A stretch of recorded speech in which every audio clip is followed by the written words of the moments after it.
Jason Stowell, the host of Thinking Ahead, will be taking center stage today as he chats with Don Doyle in our special education show, Thinking Ahead. Don Doyle is the Vice President of HealthPlex and has a lot of great information that he is ready to share with all of you, our FVP family.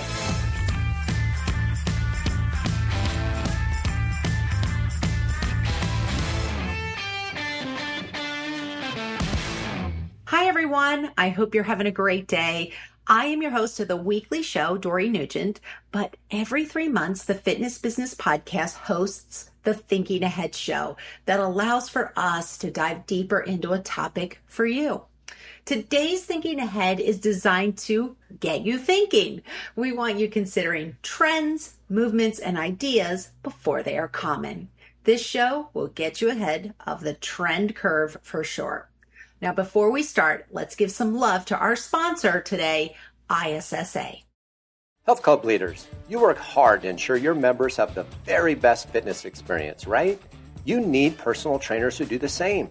Become a preferred partner with ISSA, and we'll deliver the best trainers in the industry to your club in a matter of days, fully certified and ready to work. And we'll help you keep those trainers by offering them exclusive discounted pricing on ISSA certifications. Because when your trainers stay, so do your valued members. Becoming a preferred partner with ISSA is absolutely free. Click above or visit issaonline.com/fitbiz to get trainers now.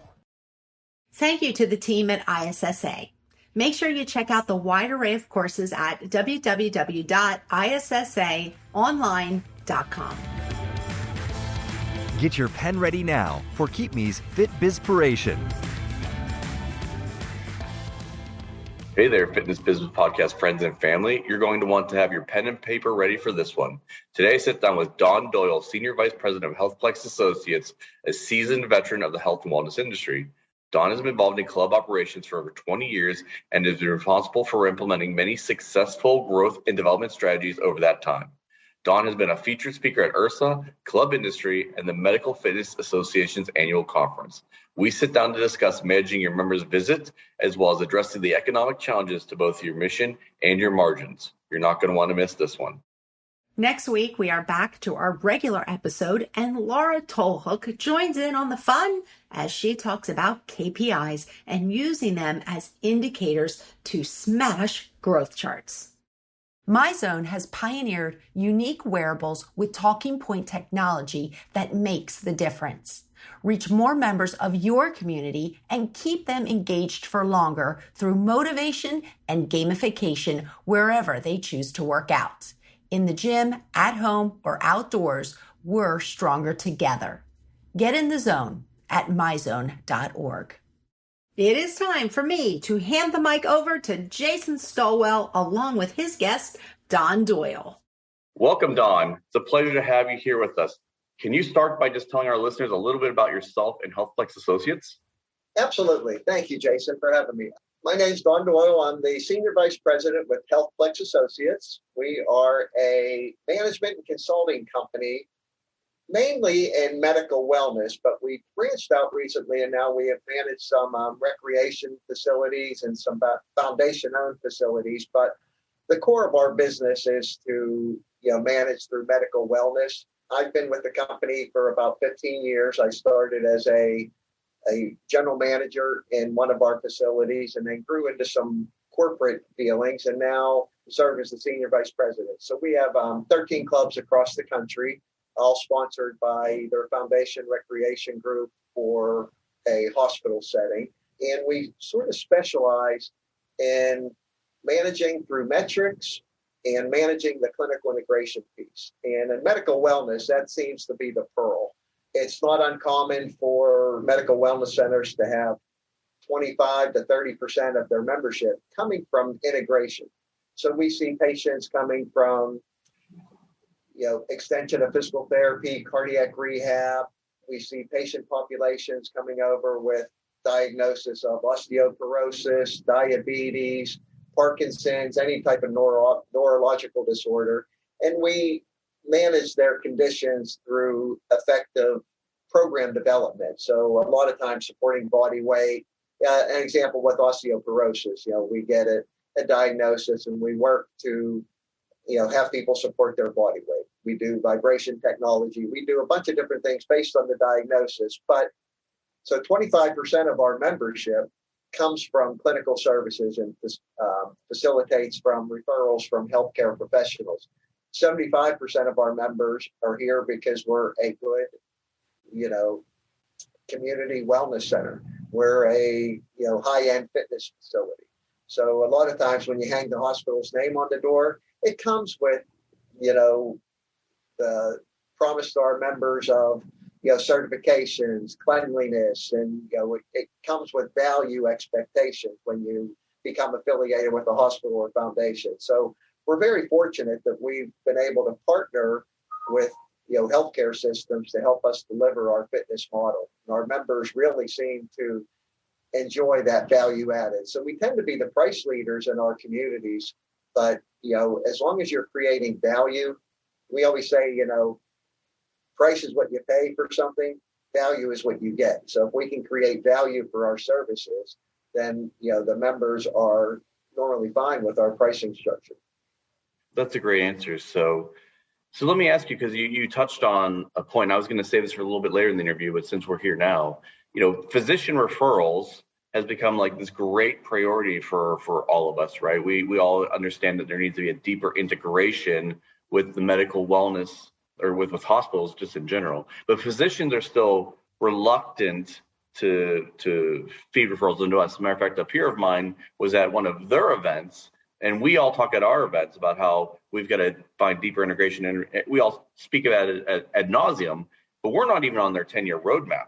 Like, they don't even think about how they're going to integrate with fitness because, well, that's what I want to ask you, is because of our certifications, because of our the way that we're branded still as an industry of narcissists, potentially, as opposed to health providers. So is there any secret sauce or anything that you do and HealthPlex does that you would share with our listeners that we should lean into? Great question on the challenges of clinical integration, because they are great. The paradigm has sort of switched with physicians now, being challenged to keep people out of hospitals. It's a little, a switch in the paradigm of saying, in hospital compared to outpatient kind of stuff. So years ago, we were like pharmaceutical sales reps, where we would go into physician offices and talk about what we could do for their patient population. And that next day we would get a handful of referrals when we were at top of mind. So we were those pharmaceutical sales reps that took bagels and coffee in and, schmoozed the nurses and the office staff and talked about how we can create value for their patient population. It was just a cycle of us having to do that all the time and find physicians that could be champions for the referral process. We offer communication back to physicians. So if a physician sends us a patient, we reach out and say, thank you for the referral. We will give you as much or as little information as you want on your patient's progress. Some of them want, to be informed of, how that patient has progressed. They want to be active in the program development and the exercise prescription, which is wonderful. A lot of times they'll say, boy, you're the experts. I just know that this person can benefit from your services. In the electronic medical records world, it becomes a little easier. We've all been to physician offices where, the nurse practitioner, PA, or physician is sitting in front of a computer screen, typing in your stuff. We've become affiliated with our healthcare systems where they can do a direct referral from the electronic medical records screen, and we will get that information. We can reach out to the patient and say, hey, you were with Dr. Smith this morning. He recommended exercise for you for your diabetes and things. So it's become a little bit easier and a little more focused. We found greatest success, Jason, when we could get support from medical staff or healthcare administration to say, boy, we have a strong affiliation with the wellness center. We would like our physicians, our clinicians, our therapists to help us support. We want, we got into this venture of medical wellness because we want a healthier community. We're great for our exercisers. because we're doing quality fitness. We have great group exercise programs. We have qualified, educated staff that can help the people that, walk in the doors. But how can we push the people that need medical wellness into there? Because part of the community benefit of having a wellness center is education.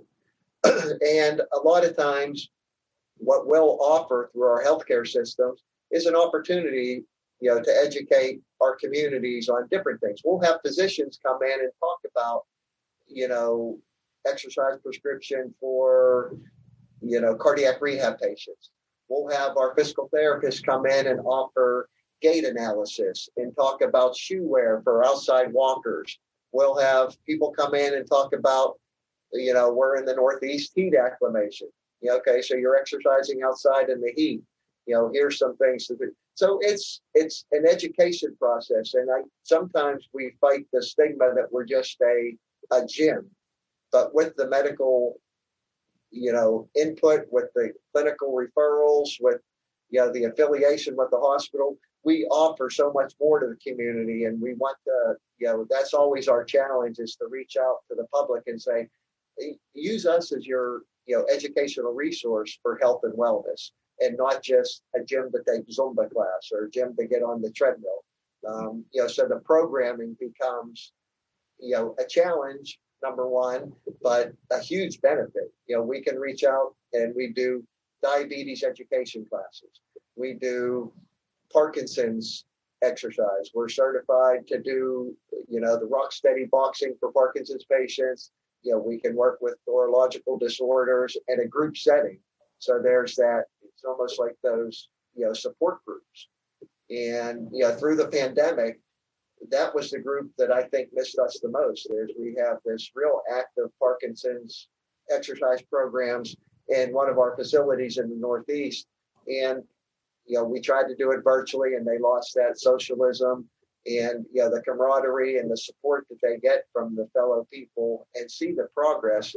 I always sound like a little bit of a geek, but when I see our clinical patients come in and respond and progress, it really gets me geeked about this industry that, boy, yes, absolutely. We know 75% of our members are here because we have Zumba and treadmills and ellipticals and that kind of stuff. But when I get those, clinical people that I can see progress, and the people that stop me with their, results from their latest blood work and the lab results, and they went to visit their physician and they reduced medication, that's what gets me excited about what I do. We're very much in the service, business, and we spend a lot of time on, training our staff to create value for everybody. But, the special people that come in here, that it's, you can tell when they're coming to their tour that they're apprehensive. They don't know if they're going to feel comfortable in the gym.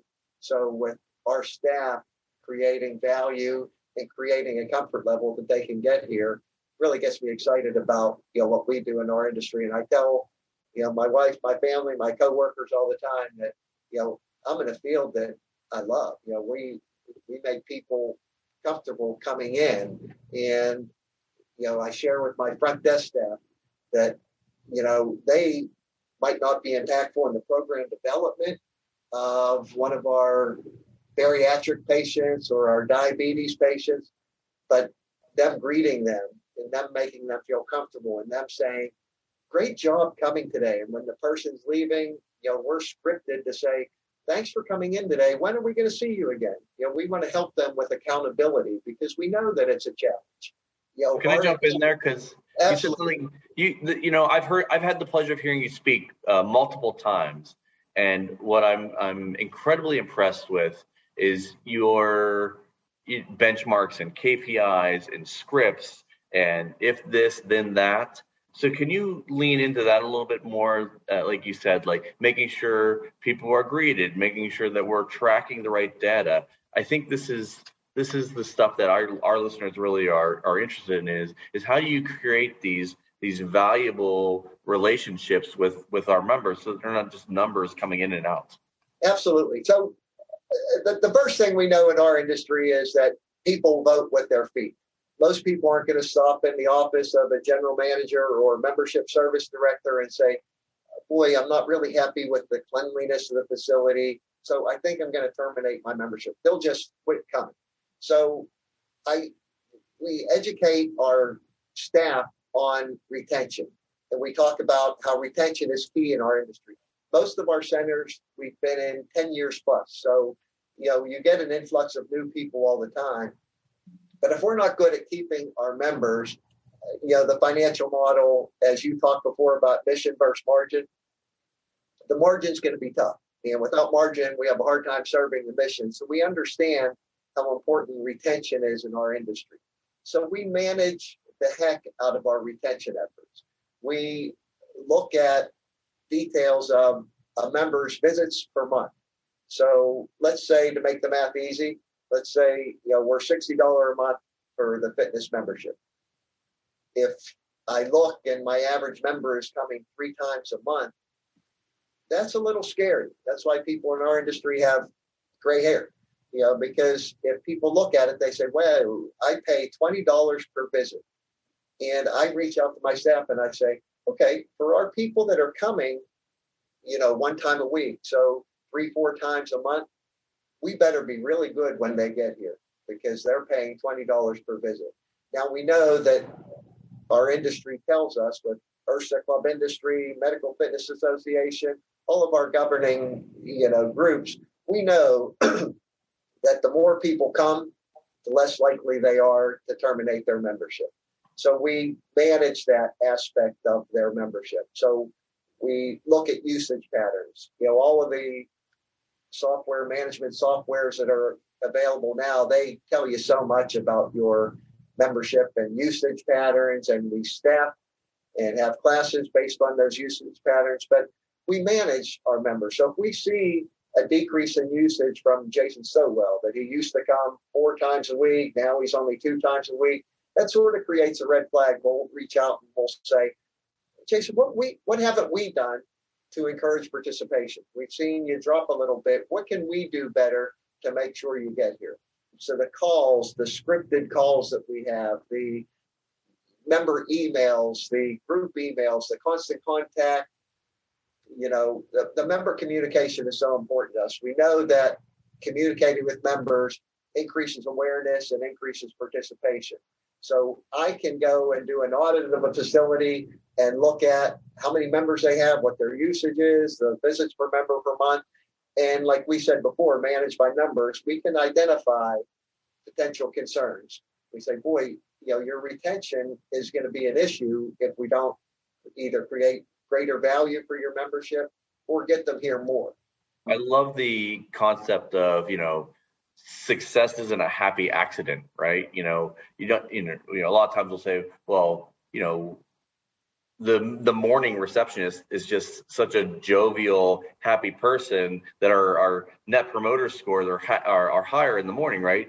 As if we can't bottle that and turn that into a consistent, piece. And I love that you share that, there are absolutely strategies to ensure that, as you said, if they're only coming 3 times a week, that better be some pretty awesome experiences those 3 times. That's exactly right. Managing a member's, visit, and, again, they're probably sitting on our bikes, watching our TVs and seeing, low-cost competitors. They can join for $10 a month, and they're sitting there thinking, boy, I paid, as the example we used before, $60 a month. I'm watching, where $10 a month. What's the difference? So us creating value, I use the word value a lot. We preach to our staff, especially our frontline staff, that, it's almost like the Starbucks model. Okay, what did Starbucks do that made it okay to charge $5 for a cup of coffee?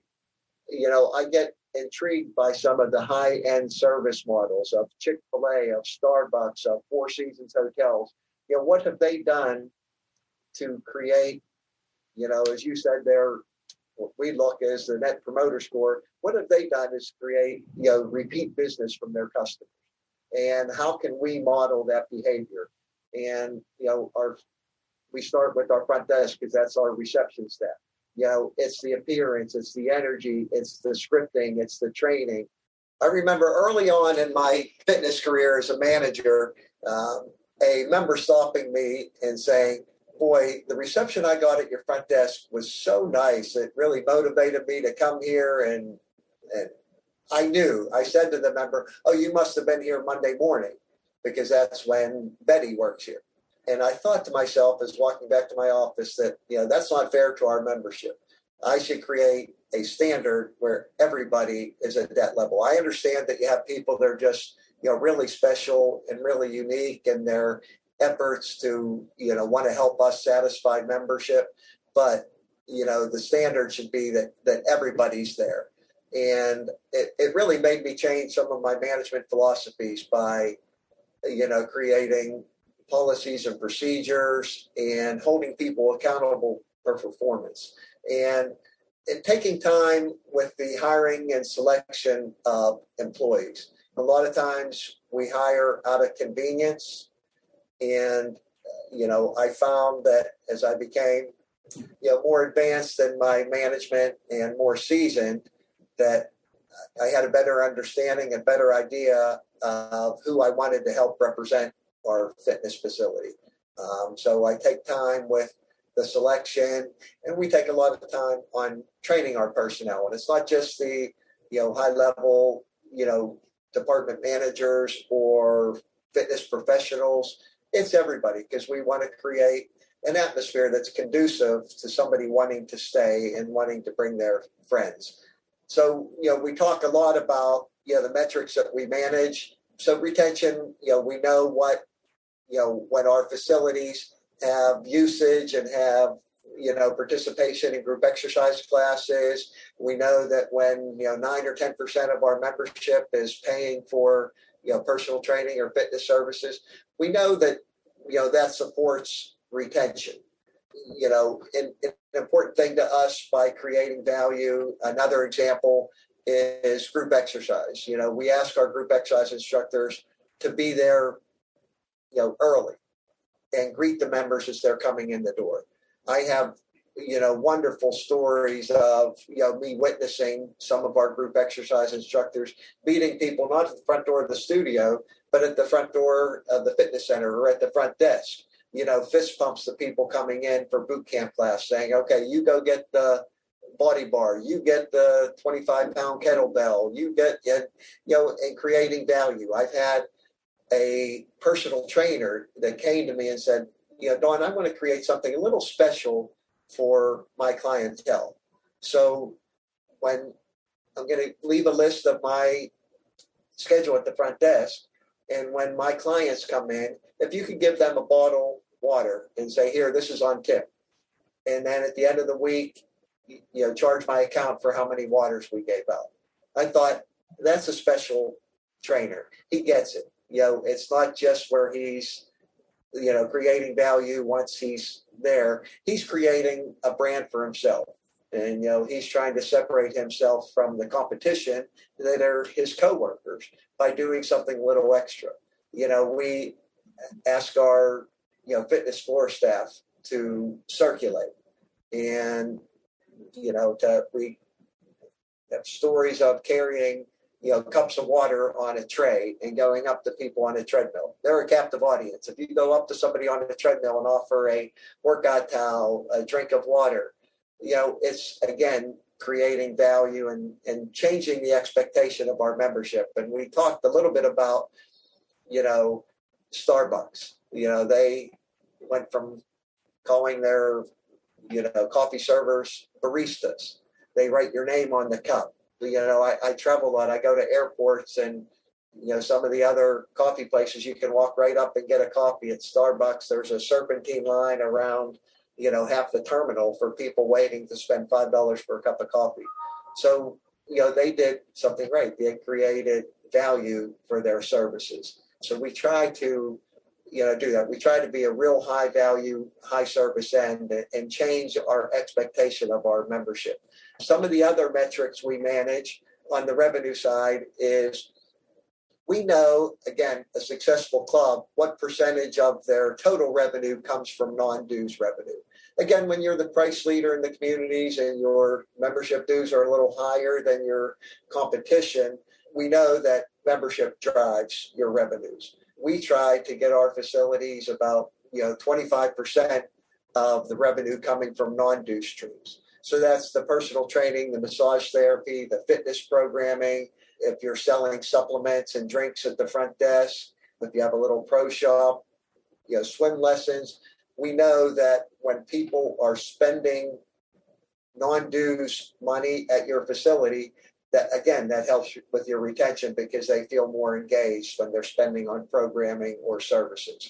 So you used the framework earlier that, I've been in the industry, a fairly long time, but you said managing a member's visit. And I think that's interesting because we talk a lot about managing the prospective member experience. And then, of course, we talk about member experience. But when you say managing a member's visit, it frames to me as if, you have an ownership of not just hoping that the bathroom's clean, of course, right? But, how are we managing it? Can you tell me just a little bit more about what your expectations are when it comes to managing a member's visit? Absolutely. When we talk about managing a member's visits, we also talk about managing their experience. So when somebody joins, we make an effort to walk that person back through the facility and start to create an expectation for that member of high-end experience. Our membership service director at that point is to, reintroduce them to the front desk person. Okay, here's, Joe at the front desk. So when you come in, you'll scan your card. Joe will greet you. If you need a locker, we'll get you keys. If you need water or something there. Okay, then you walk back. Okay, here's, Ryan from the fitness department. Ryan or one of his coworkers will be responsible for your new member launch program, for your orientation program. We'll do a functional movement screen and help you develop a program best suited to meet your goals. Walk to the locker rooms. Oh, here's, Greg.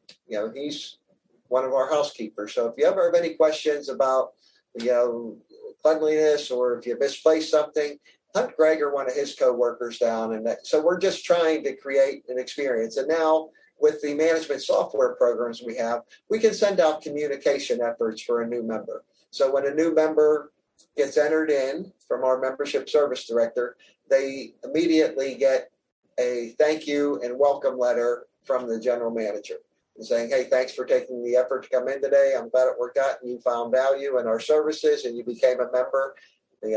Stop me for a cup of coffee, da-da-da. And then at 7 days, another email is generated from the fitness director that says, hey, you've been a member for a week. Hopefully you had an opportunity to go through with one of my staff to do your orientation. If not, reply to this email and we'll get to you.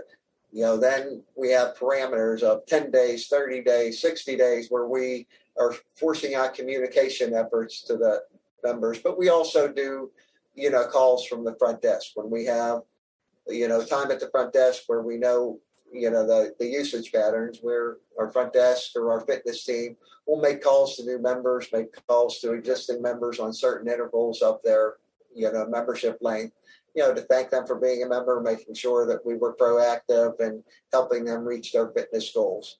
Excellent. So yeah, I'm a big data-driven leader myself, so I appreciate this. I'm going to ask you one last, probably impossible to answer question, but I'm going to ask it anyways, right? So our listeners are owners and operators from around the entire health and wellness spectrum. And in this tightening economic time that we're in, how do we stay true to our mission while protecting our margin? And I know that's a weighted question, but do we lean more into our mission and more specifically into that? Or do we focus on the things that are driving revenues right now? Or is there a scenario that I'm just not even thinking about? Like, how is HealthPlex doing this? It's a great question about, managing the mission and margin. We try to create value for both. We want to, again, when we talk about managing metrics, there's one on the expense side. It's the people cost. So we have some metrics. We want to be about 55% of your total revenue taken up in people costs. again, some pitfalls as a young manager that I made. That you hear about it all the time, paying the person instead of the job. So early on in my management career, I had a guy that was a housekeeper, older gentleman, meticulous, great with members.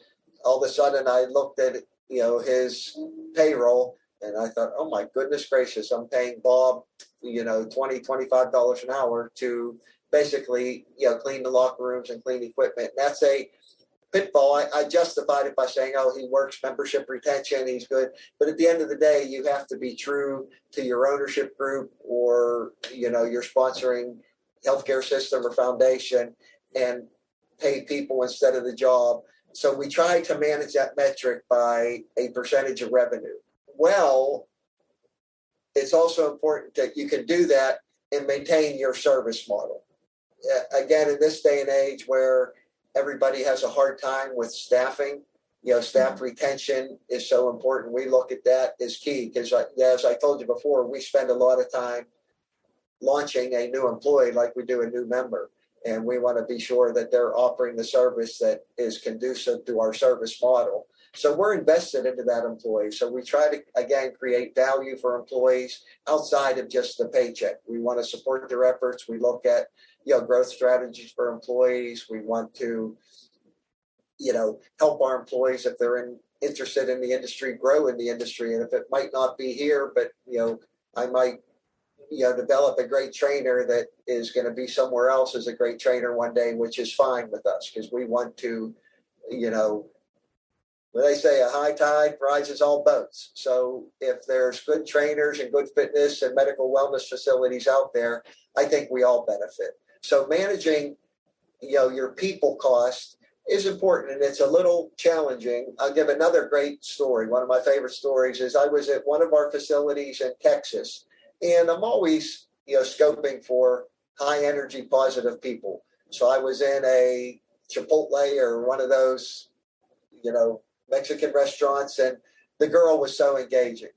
And she was, I haven't seen you here before. Are you a visitor? And, I was telling her what I was there for. And I said to her after my experience, I said, you would be great at our fitness center. And she said, well, sir, I'm paid $25 to roll burritos. If you can meet that, I would gladly come over. And I said, well, you keep rolling your burritos. But, it's a tough industry right now to, attract because, again, you have to pay the position and not the person. And we all have, parameters, ceilings and floors of what we can hire somebody and train them. So what we do is we try to create value outside of just the paycheck. We're really supportive of our employees, and we celebrate successes with them and things. But to go back to your complicated question, the mission is probably the easy part for us to serve because there's so many opportunities within the community to support. We know we do membership surveys each year in all of our facilities, and we learn so much from it. And we learn, what our members are feeling before, like I said before they vote with their feet and leave. We can be proactive in our service model, our offerings, our cleanliness. We identify opportunities every time we do a survey. And a lot of it is, based on that mission where we know that 60% of people in medical wellness have not been members elsewhere. So they have no reference point to cleanliness. We always say, 60% of my members are showering our facilities, and their only other, comparison is their home shower that gets 1 or 2 uses a day. So it's a challenge to meet their expectations of cleanliness. But if that's our members' perception, we're not changing it. We're going to support it. We're going to make sure that, our cleanliness and service model is conducive to what our membership, desires. So can I, that was a fantastic answer. And again, a tough question that's impossible to answer. So I appreciate you diving down into that for me. So if listeners want to connect with you after the show, Don, what is the best way to get a hold of you?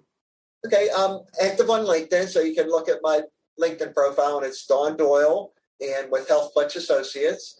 And also my email address is ddoyle, so DDOYLE at healthplexassociates.com. All right. Excellent, Don. I just wanted to thank you one last time for your time today. And thank you, Fitness Business Podcast family, for tuning in. Until next time.